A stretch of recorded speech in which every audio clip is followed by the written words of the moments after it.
Hi everyone, welcome to Sprinkle Some Love with a Cause by Trisha Mullin. Today we have Nancy Mills here.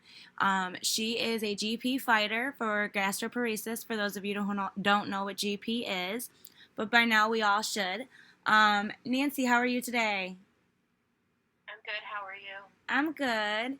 I kind of want to ask you about your journey a little bit, and I want you to kind of start off about where you noticed something was wrong with your body before you actually got diagnosed. If you could kind of start off there so that way we could get a better idea of how it affected you before your diagnosis.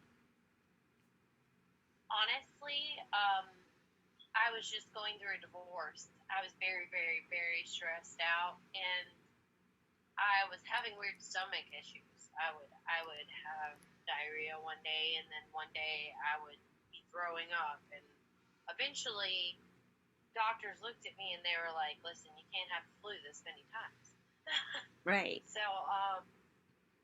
they first noticed that something wasn't right, that I had lost 18 pounds relatively quickly, probably over a maybe 3 or 4 week difference. Okay. It was rather quickly that I dropped weight. And my mother tells me now, she looks back at me, she said, I was pushing my food away for a while, that I just didn't seem like I was very hungry. Or, I would take a few bites and, oh, I'm full, it's fine. I'll try again tomorrow. And that went on for a little while before I finally went to the hospital. In the initial visit, they noticed that I wasn't making hormones the way that I was supposed to for some reason. They did a blood panel and they were like, um, they all came in, and it was like 6 doctors. And it was like 4 o'clock in the morning. I had slept because I just felt horrible. So I laid there and slept at the hospital. Um, and the first doctor started talking, and she was like, "We got your test results back, and there's something just not right." She Okay. said, she was like, "I think that we're going to keep you for a few days." And I was like, "What do you mean you're going to keep me for a few days?" I had never been in the hospital other than giving birth to my children at that time. And we just went from there. It was kind of like I stayed for 5 days. They let me go home, and they were like, "Oh, you're crazy. We don't know what's wrong with you. It's in your head." And then I would come back a month and a half later, and I had lost even more weight, and they were just like, "I don't understand."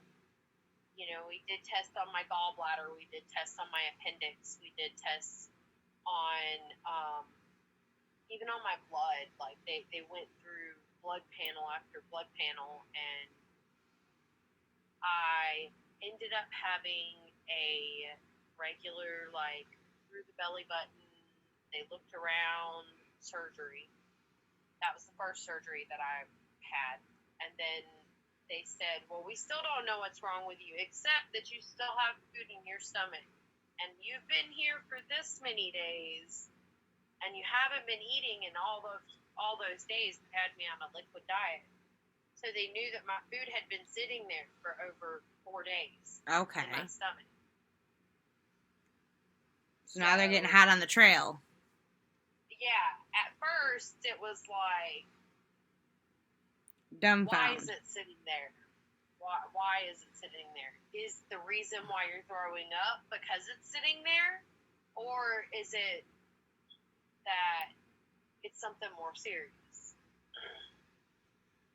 So the first doctor that they sent me to was Dr. Penn in Statesboro, Georgia. Okay. He immediately looked at me and was like, "Listen, I'm going to be really honest with you. I don't know what's wrong with you." And I was like, That's very big of him. I applaud. "Yeah." He was like, "I have no clue." He was like, I I have been sitting with my assistant going over it and over it and over it, and I just can't figure it out. He was like, so either, yes, it could be mentally. He's like, but I don't think it's that.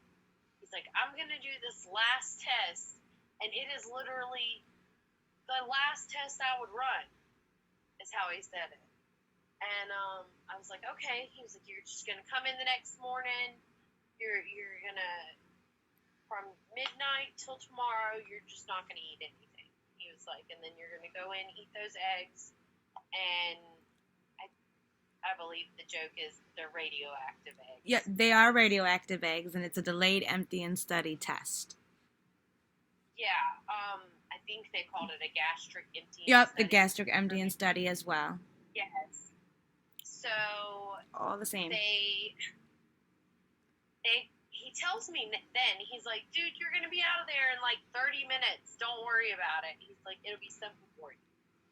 So he was like, just in case, bring a couple things to keep you busy. All right. This sounds interesting. So I ate my eggs. You know, they make you scarf them down, and then you drink the water that they give you, and you have to chug that down within their time set. Correct. And then you go back out in the lobby for 5 minutes, and then you come back in and you take your first picture. And the first picture, they could see that it was still sitting in the top of my esophagus. After about an hour, he had me come back in, and they took another picture, and it had only moved down to my breastplate. Okay, so you were extreme delayed. Between hour after hour after hour, I ended up spending 4 hours there. And the lady looked at me when she was done, because they had switched shifts in between. The woman looked at me and she was like, I'm not supposed to tell you this, but it's really bad. And I was just like, great, okay. She was like, I would suggest you like go home and try to eat something and maybe just drink some broth. The test results came in 2 days later. I went into my doctor's office, and he sat down, and he looked at me and was like, I am so sorry. And I remember looking up at him and being like, why? Right, sorry about what? Yeah, he was like, you know, I honestly thought you were lying to me. That you were this sick. I thought you were lying. And I said, well, no. I said, I'm miserable. I'm in pain all the time, and I'm just constantly either throwing up or things are coming out the other end, and it's not fun. Right. You're glued. And and it was just crazy because they literally looked at me and they were like, you have one of the rarest diseases. He was like, in fact, you have the worst scores I've ever seen. And I remember just sitting there and feeling like my whole world had fell apart. Right. In a 5-minute visit. And at this point, have you ever heard of gastroparesis up until this visit? I had never heard of it. And just for reference, my esophagus does not work at all. If it wasn't for gravity, I'm not really sure anything would go down. How old were you when you were diagnosed? I was 26. And how old are you now? I am 32. Okay. So it was after you first got diagnosed, what did the doctor tell you was his form of treatment now? His first plan was to put me on Reglan. And Reglan made me go crazy. It would make me feel like doing really ridiculous things, like really ridiculous responses to my anxiety. You know what I mean? Mm-hmm. Like you always see TV shows and you're like, why is that guy being this dramatic over something small? That's what it was like. Yeah, so you would be on edge per se. Like if I just dropped your sunglasses and broke them, that's the end of the world, and now you're flipping out and having a 2-year-old tantrum. Yeah, Reglan made me feel like that. Yep. And Oh, I had did you actually never get really known what tingly? a panic feeling felt until I had taken Reglan. Did you ever get tingly or numb in any part of your body, or feel like Yes. what part of your body I did you feel that? actually I actually have a part of my leg that I cannot feel and haven't been able to feel for about, I think, 5 years now. And my hands still tingle if I have a blackout because of it for some reason. I've had 3 mini strokes. How long were you on Reglan? It, they were in a very frantic time because gastroparesis just lives off of stress. Correct. It breeds off of stress. Not only that, but So, Reglan's in the black box. We're not supposed to be using it for unless the benefit outweighs the negative effects. And the negative effects is more paralyzation. So I'm not understanding how it's a form outweighs the benefit. We're already dealing with paralyzation in our organs. Do we really want paralyzation outside of our organs in any part of our body? exactly. And I remember one night I went into the hospital. It was a planned hospital stay to kind of first they evaluated me, and from the date that I got sick, which was at the beginning of March, down to when I got my feeding tube was probably, I think, I got my feeding tube in September. And it completely bypassed my stomach because apparently my stomach and my esophagus does not work. So in the beginning, you realized it was just your esophagus and stomach. You thought, like in that area, and then your first form of medication was Reglan. After medication, they realized more didn't work. I had to talk to a doctor. I talked to the doctor while I was in the ER, getting admitted, and mentioned that every time they gave me that Reglan, it made my anxiety really high. And he was like, they shouldn't be giving it to you then. And I was like, why? He said, because if you have any kind of mental illness and we give you Reglan, it's going to make it ups your anxiety. And the same thing happens with Halidol, which is another medication that they now give gastroparesis patients regularly. They gave it to me, and I acted like the Hulk. Gave you high adrenaline. Yeah, it crazed. I mean, like, and it was the night that I had my 3 mini strokes. I actually, like, remember the zap feeling inside my brain, and it was like things were shutting down. It almost felt like what you'd imagine a pickaxe on the top of your head to feel like. And it was just like 1, 2, 3. And when the third one happened, I blacked out for about 4 minutes. I couldn't see, but I could talk to people. And it was horrible. So when they got me to the hospital, the first thing that they gave me was Halidol, and then they put me in a head MRI, which involves this mesh mask. And I mean, they gave me that shot of Halidol, and it made my adrenaline rush so badly. I mean, I acted like the Hulk. I wanted to rip my IV out. I tried to rip the mask off my face. It was bad. And once you were able to get off of those, what did they decide to do next? Because now, obviously, plan A, plan B, plan C, like, what's next? At this point, they had me on Linzess. I could not take Linzess because it was too strong. So they swapped me to a couple of other medications, and then I stopped taking them. I got to this point where I was like, nothing is working, or So it's working when way too well.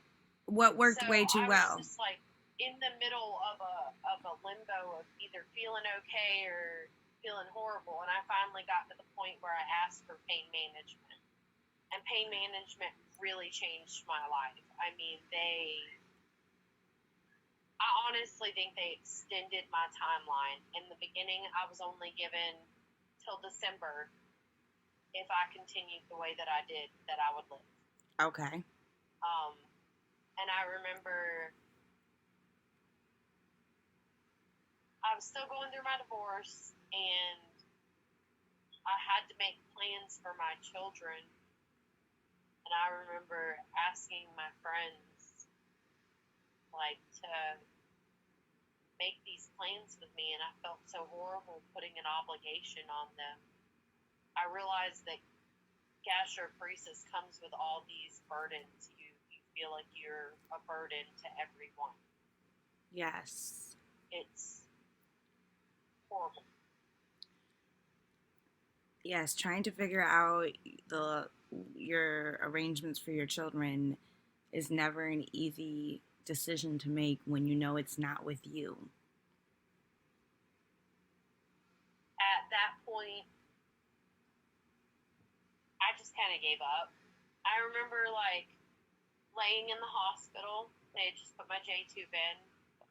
And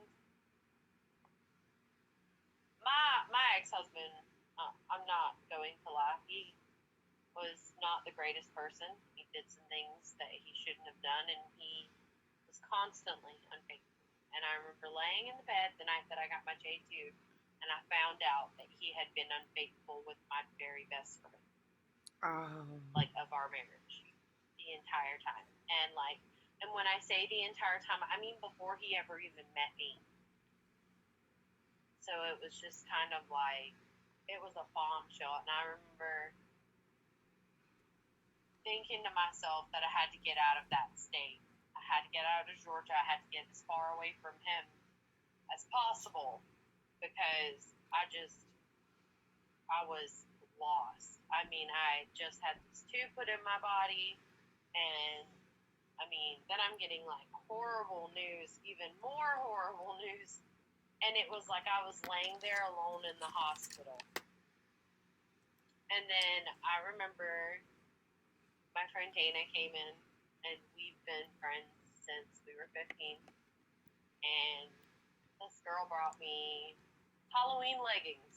She was, we're going to put these Halloween leggings on you. And I was like, I remember just being so out of it from all the medications.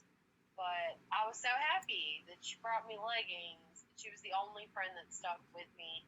Her and my sister-in-law were the two friends that really took care of me and made sure that nothing happened to me.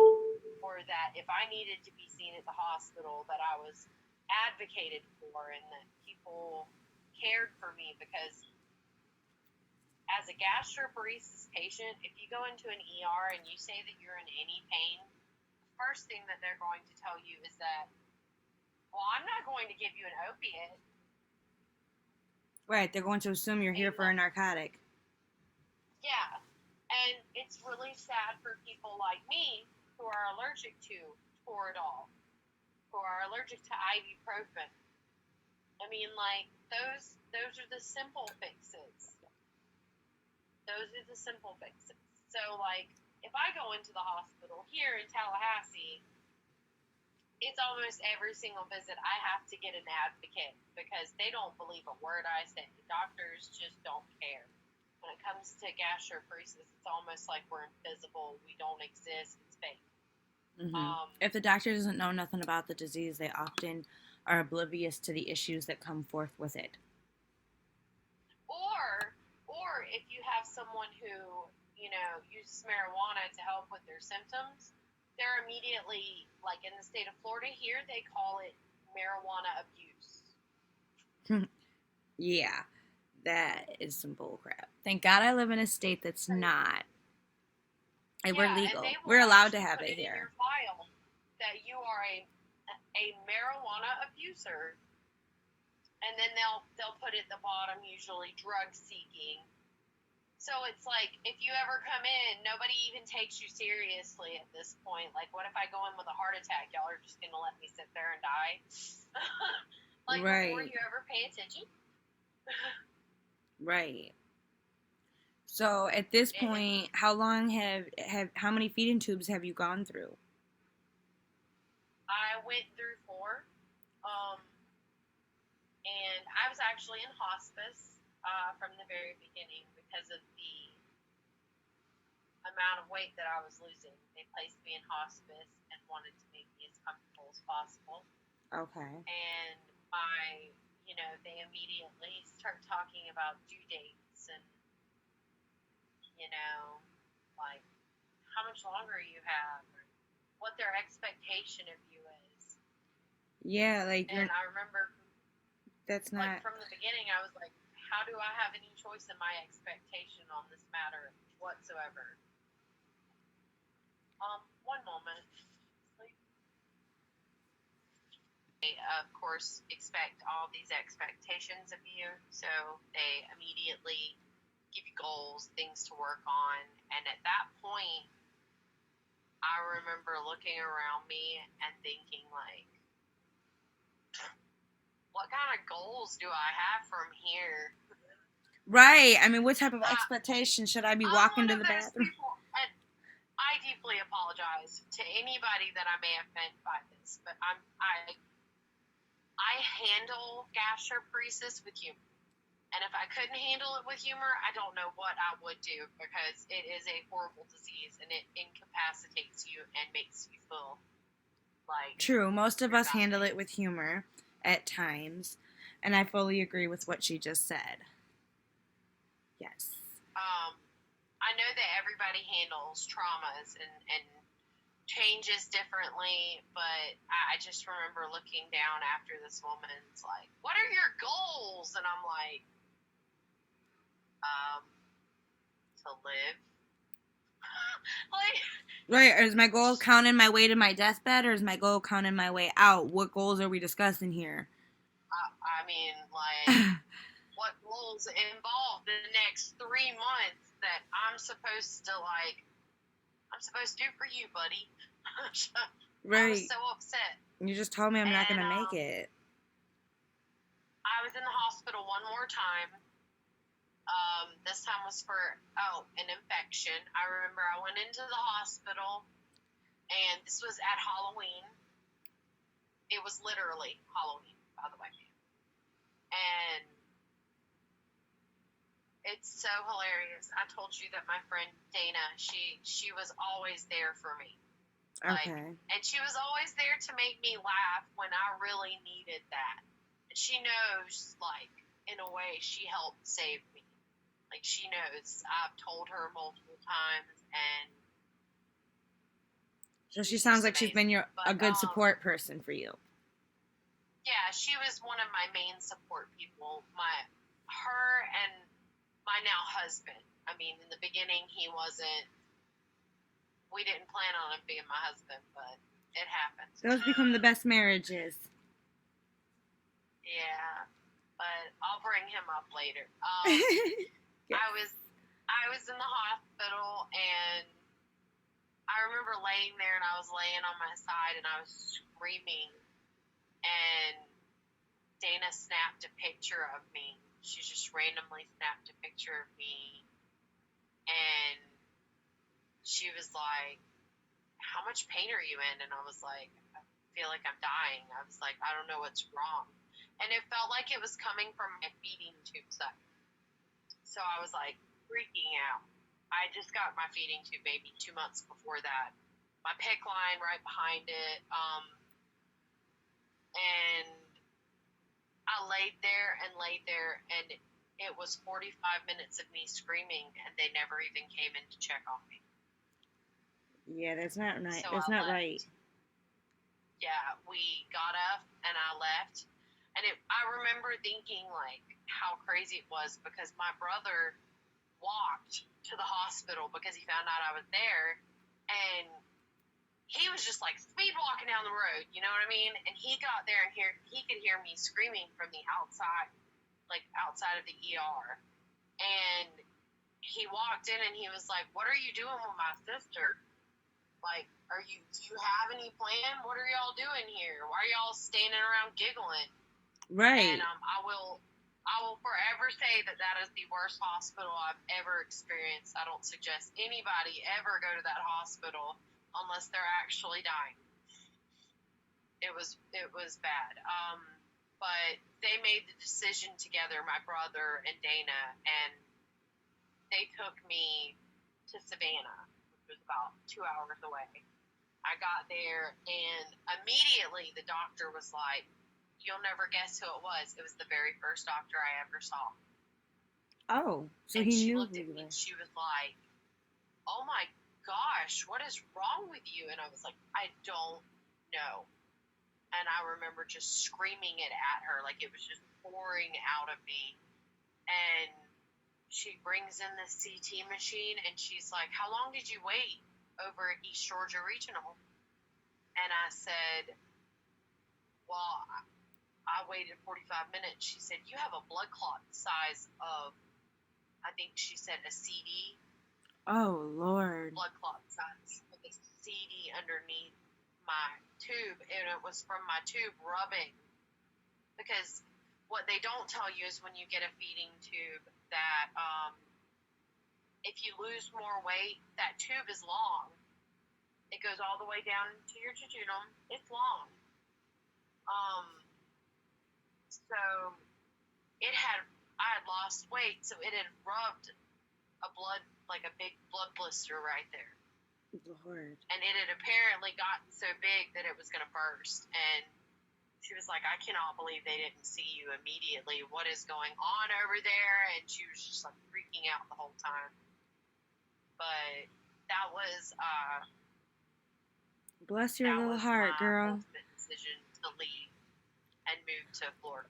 So it's And that experience. and then how did your treatment in Florida go? Because I know that people here that suffer from GP are often scared to leave the state they're in because how if I'm already like at least I got a doctor who knows now at least my conditions or how I what's normal for me. So like if I leave state and go live in another state, how is it going to work? Kind of give that perspective. How did that work for you?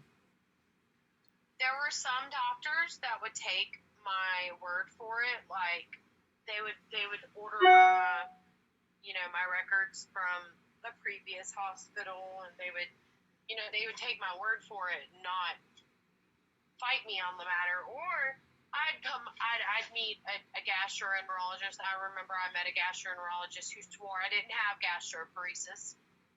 He swore it. He said, "I don't believe you." And I said, "Sir, I've had 3 gastric emptying studies that have shown no change." I was like, "My throat, like my esophagus, they have to loosen it sometimes because it gets strictured and so badly that I'll choke on food." Okay.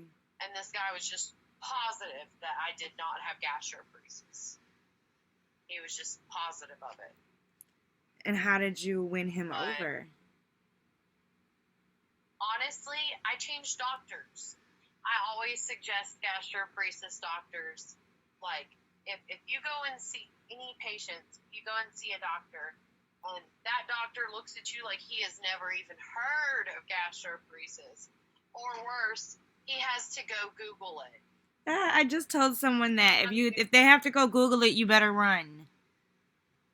You need to go find another doctor. And, like, one of the most common things here,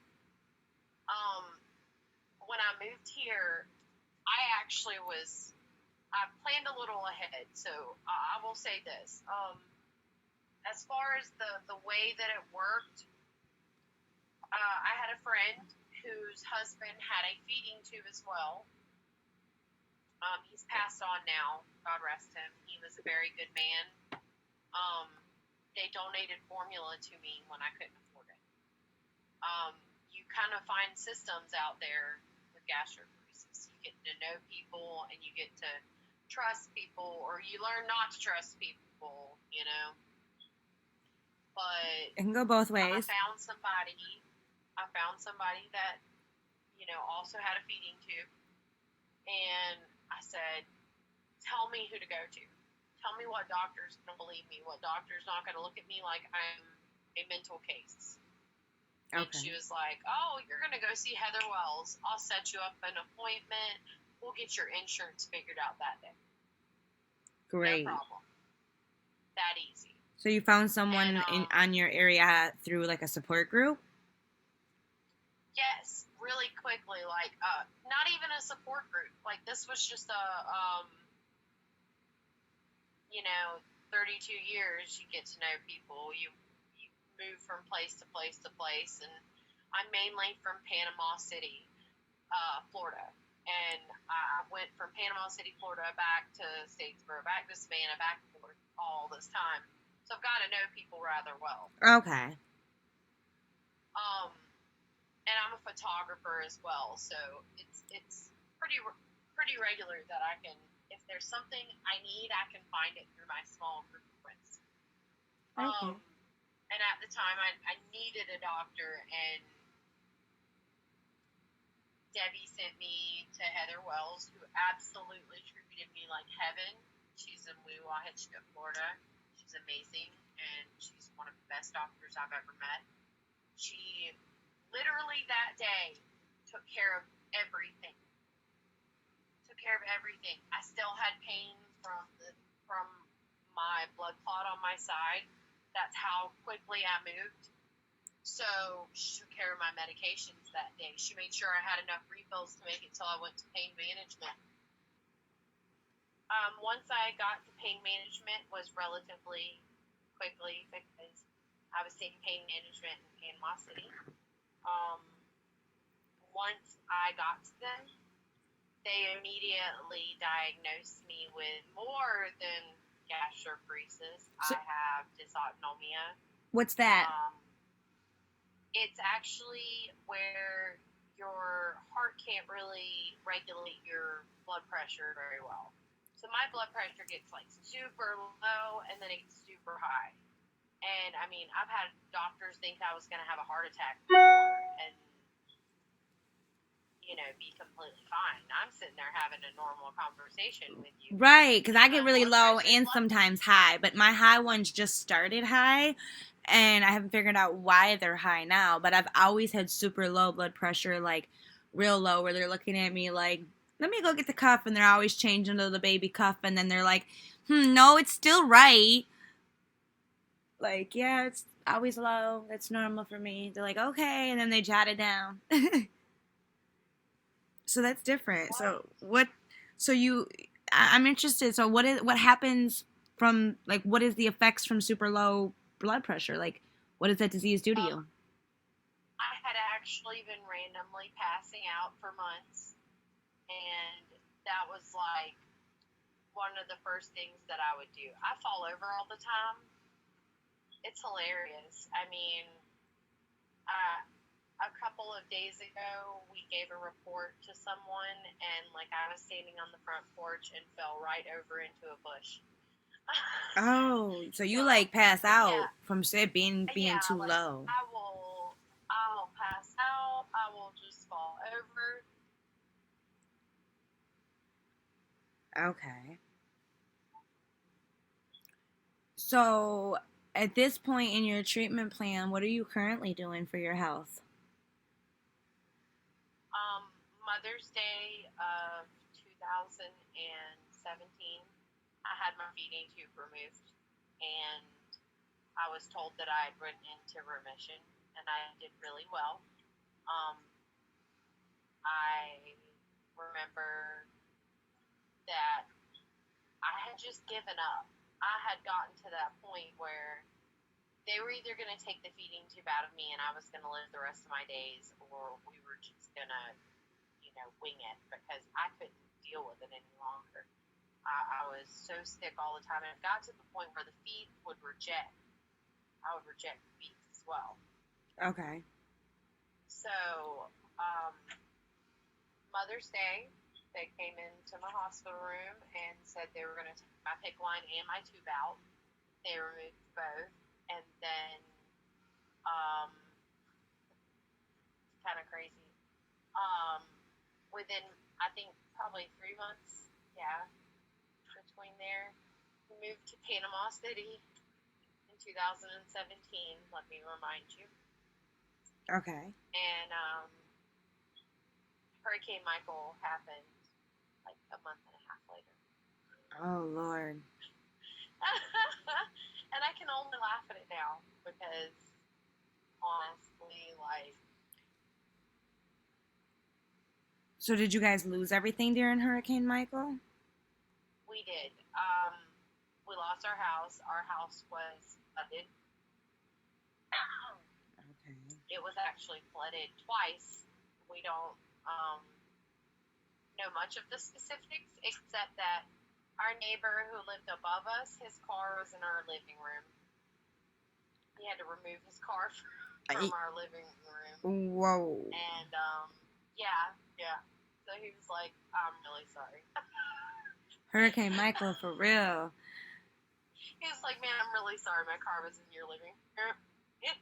So that must have been a little crazy. devastating, though, at the same time, though, because you're just getting to a point where you're trying to get your house. Yeah, I was at a point where I was starting to feel better and things were going really good. And then now this dramatic situation, did that bring more stress onto you or put you into a deeper flare?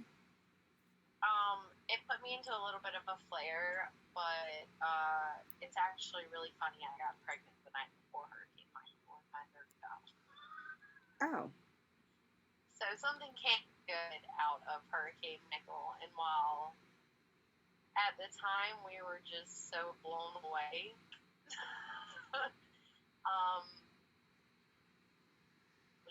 we had a little gastroparesis baby, and she survived the storm. We don't know how she did it, but she did.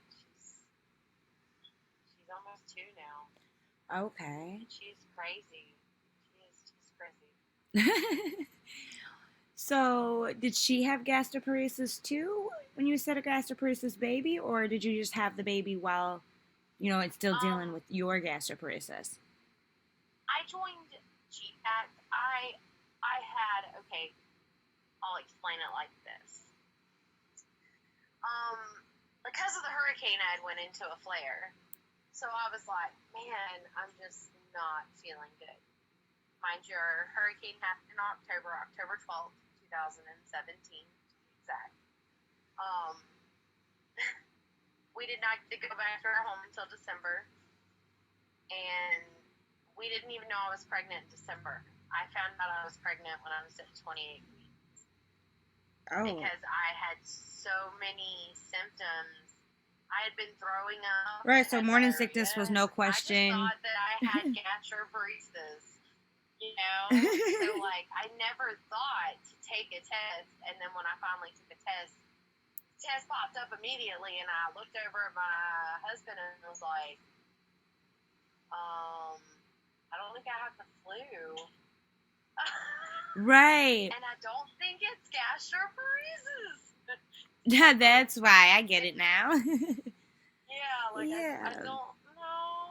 Because the baby hid for so long, because we often, our stomach gets swollen at times, so we look pregnant, but we're not pregnant. We always have to poop. We always have the pressure, like a baby's pushing. I mean, that's just, we have to go number 2. It was just hilarious because, okay, I went to the emergency room, same emergency room as before. I told you, don't go there unless you're dying. I went there because I took this pregnancy test and I'm like, oh no, I'm on gabapentin, I was on Montegrity, and I was on all these medications that are black boxed for pregnancy and nursing and things like that. Please don't take my phone. My child's trying to take the phone out of me. Mom life. All of these medications that aren't safe for the baby. That I have always been advised were not safe and they could cause all these problems. And I started spotting, so I went to the hospital. Mind you, I'm thinking I'm 4 weeks pregnant. Okay, this is just nothing. Right, you're just starting your pregnancy. Yeah, I just thought I was 4 weeks pregnant. It was no big deal. I get there, and they take me in for an ultrasound, and they're like, something's wrong. We don't see a heartbeat. They were like, we're not just, we're not trying to stress you out, but, you should definitely follow up with your gynecologist. So I left the hospital brokenhearted. I remember crying in the car and feeling like completely defeated and thinking like we weren't going to have something good out of this freaking nightmare. And I went to the doctor 3 days later, and the doctor said, "Who did your ultrasound?" I was like, "We at the hospital right here." And he goes, "Well, I don't know what in the world they were looking at." And I was like, "What do you mean?" And he goes, "You are very pregnant. Like, very pregnant." Yeah, he was like, "Your baby's very alive." And I looked at him and I was like, "Are you sure?" I was like, because they seemed pretty sure at the hospital. And he's like, he turned the screen and looked at me and he's like, "Baby, you 28 weeks pregnant. Congratulations." Right. You're Just halfway like, through. "What?" And he goes, "Yeah, I don't know why they couldn't see her head, her legs." He could not explain it. He was like, "I don't know what happened here." Because that hospital So, sucked. because it was unexpected. I had not had a period in quite literally 14 months. I wasn't trying to get pregnant. We'd given up on trying to get pregnant. We were just like, right after I had my tube taken out, we were like, "Yeah, we need to try for a baby. This is the time." And couldn't get pregnant. Could get pregnant. And then Once you stopped trying to get pregnant, it became your time. Yeah. And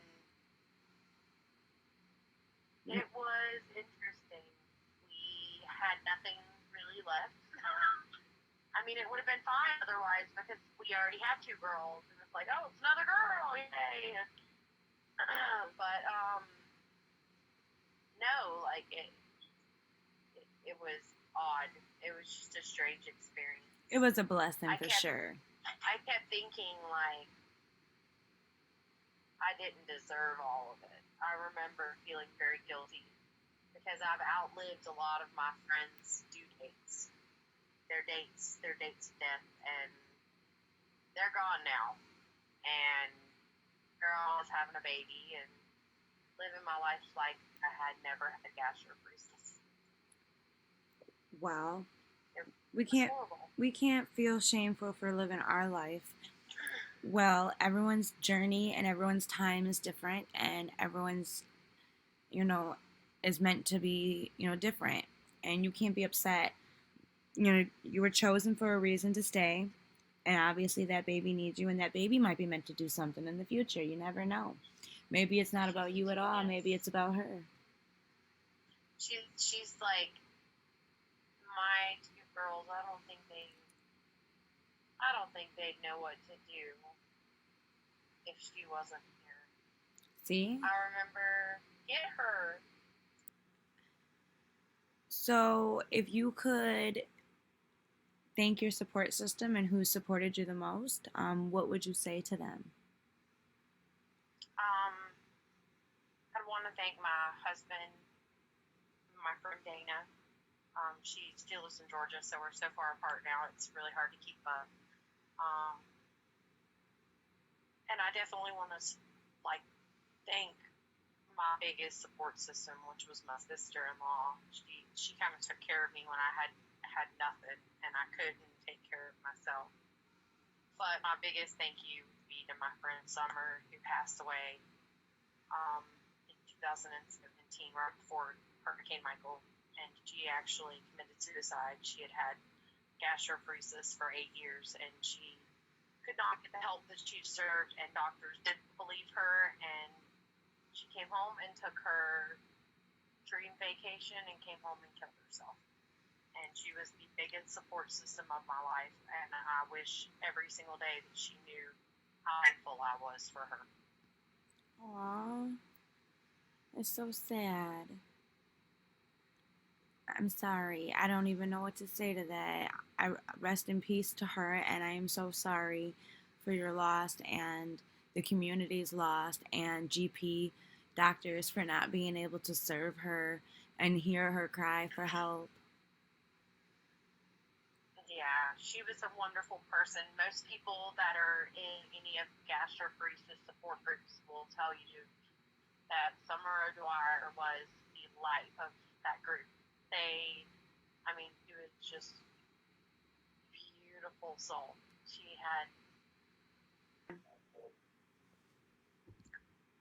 She was she was just the highlight.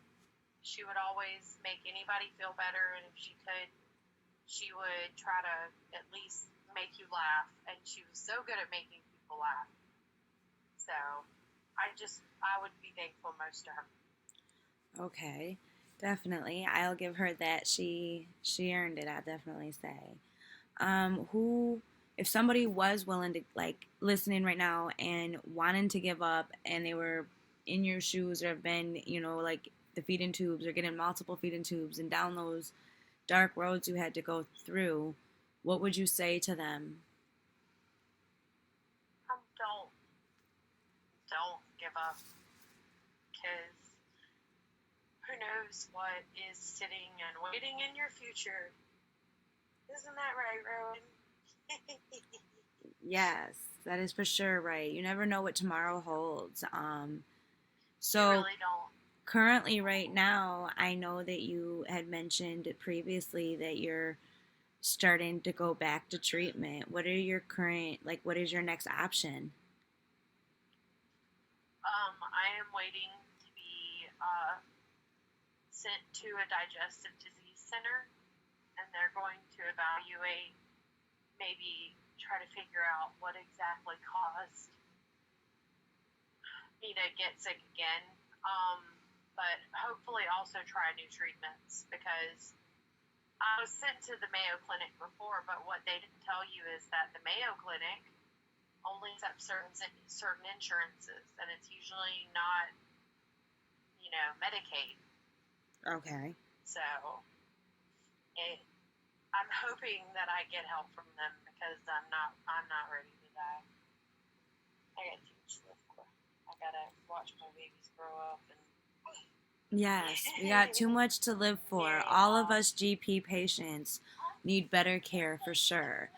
I look forward to doing a follow up with you and seeing how this digestive program goes, or if they offer you clinical studies, or if they offer you the same treatment plans they've been offering you.